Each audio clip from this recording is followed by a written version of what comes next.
السلام علیکم ورحمۃ اللہ وبرکاتہ۔ بسم اللہ الرحمن الرحیم، والصلاة والسلام علی رسولہ الکریم وعلی آلہ واصحابہ اجمعین، اما بعد۔ دنیا میں جتنی بھی قومیں تباہ ہوئیں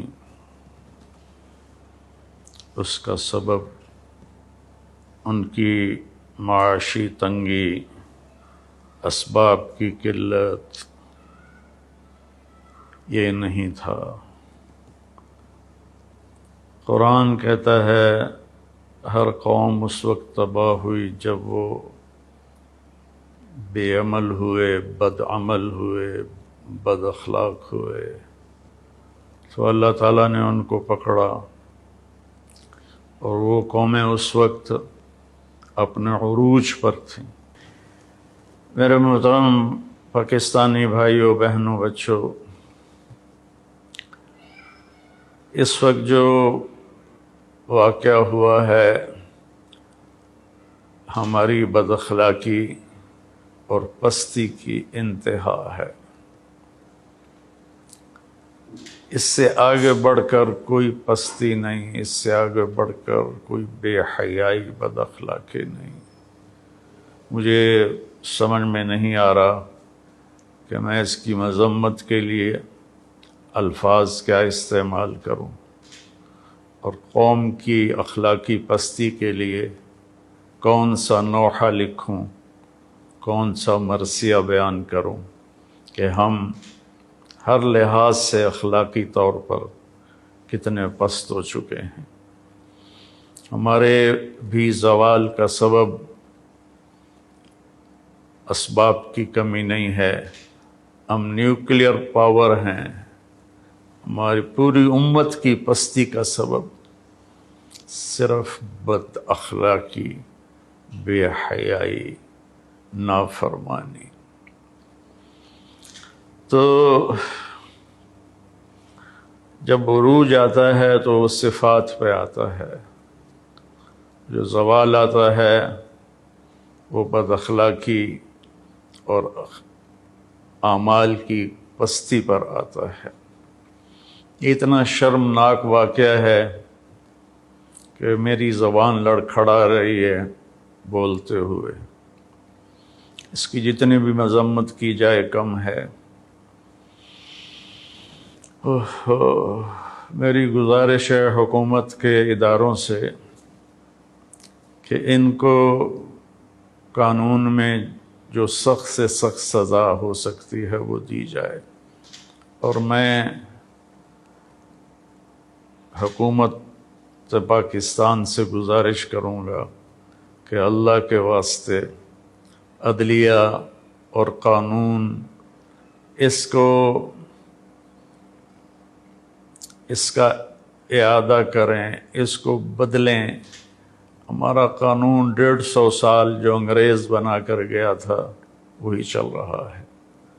ہماری عدلیہ میں بہت اچھے جج ہیں، بہت اچھے وکیل ہیں، آنے والا بھی مظلوم ہوتا ہے، لیکن سب تھک ہار جاتے ہیں انصاف لیتے ہوئے۔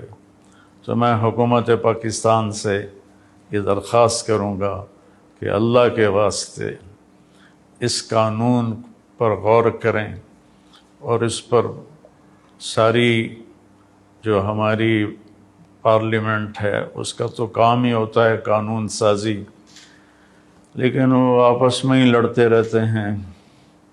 تو اس میں سارے جو اپوزیشن ہے، حکومت ہے، مل کر جو اچھے صاحب علم وکلاء اور جج ہیں، سچے ہیں، دیانتدار ہیں، یہ سب مل کر اس قانون کو تبدیل کریں۔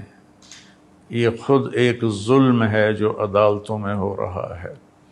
مظلوم کا سب کچھ بک جاتا ہے، پھر بھی اسے انصاف نہیں ملتا۔ 10 سال کے بعد پتہ چلتا ہے کہ یہ تو بے گناہ ہے، اس کو رہا کر دیا جائے۔ اس کی زندگی کے 10 سال کہاں چلے گئے؟ اور کتنے بے گناہ پھانسی پر چڑھ گئے. تو میرا تو سر شرم کی وجہ سے جھکا ہوا ہے کہ میں کیا کروں کیا کہوں. تو ایک تو میری حکومت سے گزارش ہے کہ ان کو سخت سے سخت سزا دی جائے، اور دوسرا قانون سازی کی جائے. یہ قانون پرانا ہو چکا ہے، آج سے 80 سال پرانی گاڑی پر کون چڑھے گا؟ ایسے ہی 150 سال ہو چکے ہیں. اس قانون کو بدلنے کی ضرورت ہے. انصاف جلدی دینا یہ عدلیہ کے ذمے ہے، وکلاء کے ذمے ہے، حکومت کے ذمے ہے. چنگیز خان بہت بڑا حکمران گزرا ہے، بہت ظالم تھا، کوئی شک نہیں. دنیا کی سب سے بڑی حکومت بنائی، کوئی شک نہیں. دنیا کے 22% حصے پر اس کی حکمرانی قائم ہوئی. اس کا کوئی مذہب نہیں تھا، اس سورج کی پوجا کرتے تھے، لیکن اس کے قانون میں زنا کی سزا قتل تھی. کوئی زنا کرتا پکڑا جاتا، اس کی گردن اڑا دی جاتی تھی. چوری کرنے کی سزا بھی قتل تھی، جو چوری کرتا ہوا پکڑا جاتا اس کی گردن اڑا دی جاتی تھی. جھوٹ کی سزا بھی قتل تھی، جس کا جھوٹ ثابت ہو جاتا اس کی گردن اڑا دی جاتی تھی. تو ایک غیر مسلم نے اپنی قوم میں ایسا زبردست نظام بنایا.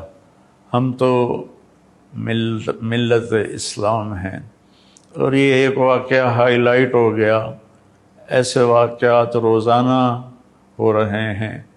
چائلڈ ابیوز بہت زیادہ، بچیوں کے اوپر زیادتی بہت زیادہ. یہ سامنے آ گیا اس لیے اس پر شور مچا، لیکن یہ واقعات تو روز ہو رہے ہیں. تو اللہ کے واسطے سب حکومت یہ نظام نہیں بنا سکتی کہ لوگ بدل جائیں. ہمیں اپنے آپ کو بدلنا ہوگا. والدین سب سے پہلا اسکول ہوتے ہیں.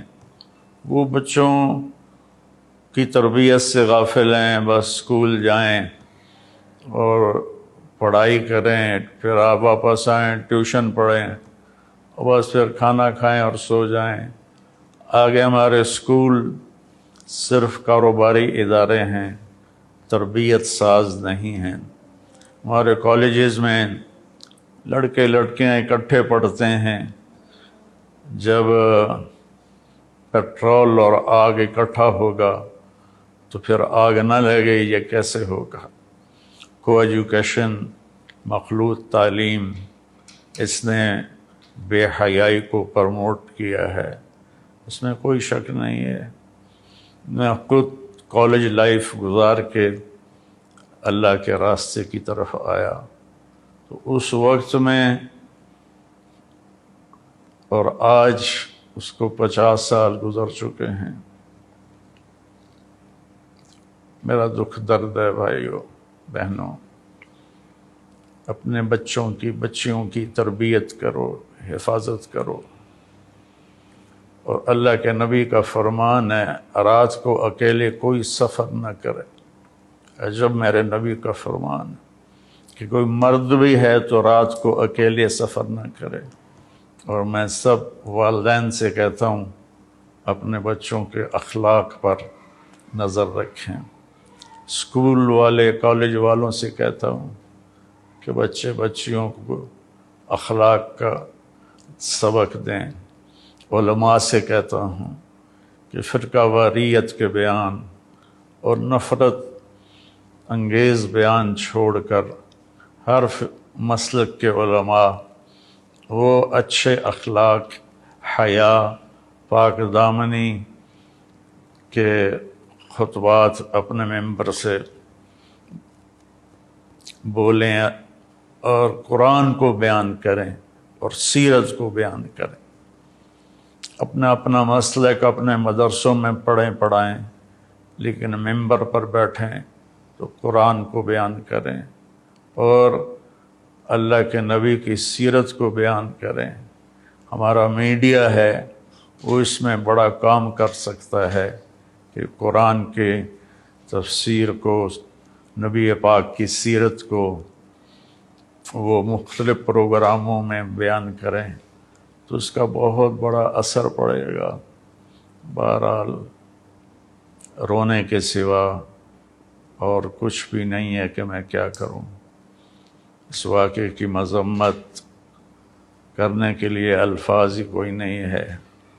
میرے نبی نے فرمایا تھا یوشک الامم ان تداعى علیکم کما تداعى الآکلۃ الی قصعتها، ایک وقت آئے گا تمہیں اس طرح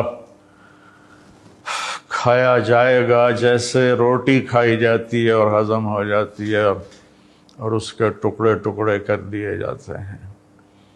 تو صحابہ نے پوچھا وَمِن قِلَّةٍ نَحْنُ يَوْمَئِذٍ یا رسول اللہ، یا رسول اللہ کیا ہم ان دنوں تھوڑے ہوں گے؟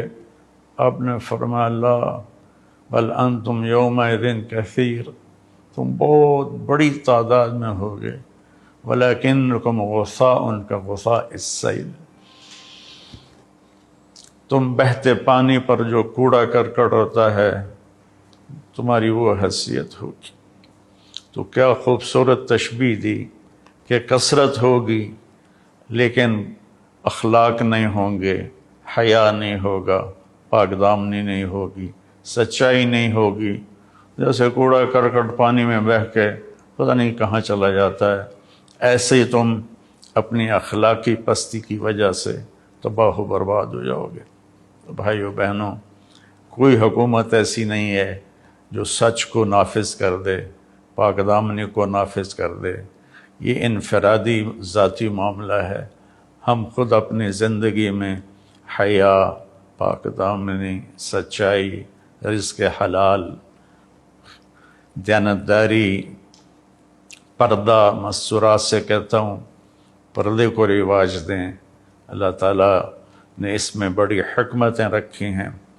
اللہ تعالیٰ ہمیں سچائی نصیب فرمائے، اچھے اخلاق نصیب فرمائے، اور اس بے حیا معاشرے کی اللہ اصلاح فرمائے اور اسے خیر کی طرف متوجہ فرمائے۔ السلام علیکم ورحمۃ اللہ۔